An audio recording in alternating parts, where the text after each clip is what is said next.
नमस्कार। क्राइम की inside story की कहानी में आपका एक बार बहुत बहुत स्वागत और अभिनंदन है। आज हम एक क्राइम की ऐसी कहानी लेकर आए हैं जिसे सुनेंगे तो आपके रोंगटे जरूर खड़े हो जाएंगे। ये कहानी शुरू होती है कैथल हरियाणा की।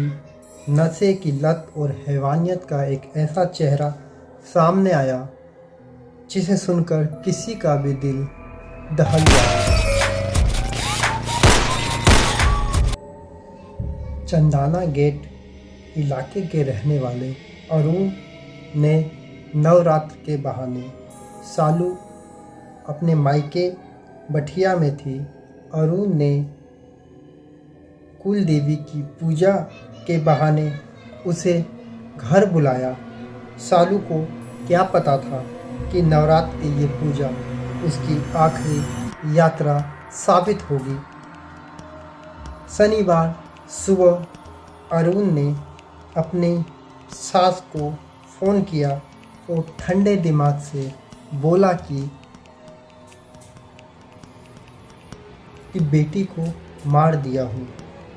यकीन नहीं हो तो मैं तुम्हारे मोबाइल पे फ़ोटो भी भेज सकता हूँ। ये बातें सुनकर सालू की माँ सदमे में चली गई। एक समय के लिए उसे ऐसा लगा उसके पांव से ज़मीन खिसक गई थी। उसे यकीन नहीं हुआ, लेकिन दामाद अरुण ने जब कहा कि अगर विश्वास ना हो तो मैं फ़ोटो भी तुम्हारे व्हाट्सएप पर भेज सकती हूँ। इसके बाद अरुण ने अपना मोबाइल तोड़ दिया और फरार हो गया। अरुण अपने भाभी से भी कहा और बोला कि भाभी जी, पत्नी को मार दिया हूँ, अब आप संभाल लेना।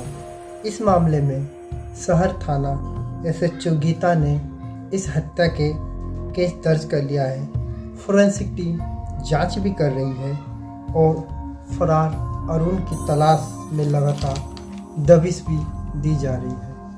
वहीं सालू की मां सुनीता ने बताया कि नशे का आदी अरुण चिट्टा और इंजेक्शन का नशा करता था। वो कमाने के बजाय चोरियां करता था। सालू के मायके वाले ने कई बार पैसे भरकर और गहने गिरवी रखकर उसे जेल से छुड़ाया, लेकिन वो नहीं सुधरा। सालू 2 बच्चों की मां सिर्फ इसलिए जुल्म सहती रही कि उसका घर कहीं उजड़ न जाए, लेकिन उसी घर ने उसकी जान ले ली। फिर इसके सवाल समाज और हमारे बीच में है कि आखिर कब तक नशे की भेंट चढ़ती रहेगी। बेटियां, नशीले इंजेक्शन कई घरों को आज शमशान बना रहा है।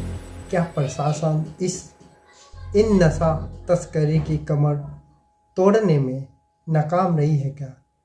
जिस पति को बचाने के लिए मां ने अपने गहने तक गिरवी रख दी, उसी ने उनकी बेटी को मार डाला।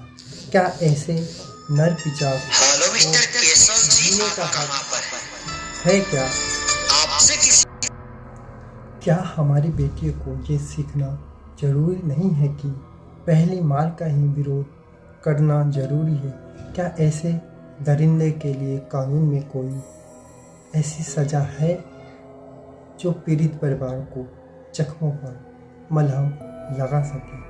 ये कहानी हरियाणा के कैथल ज़िले से है। रूह को कपाने वाली।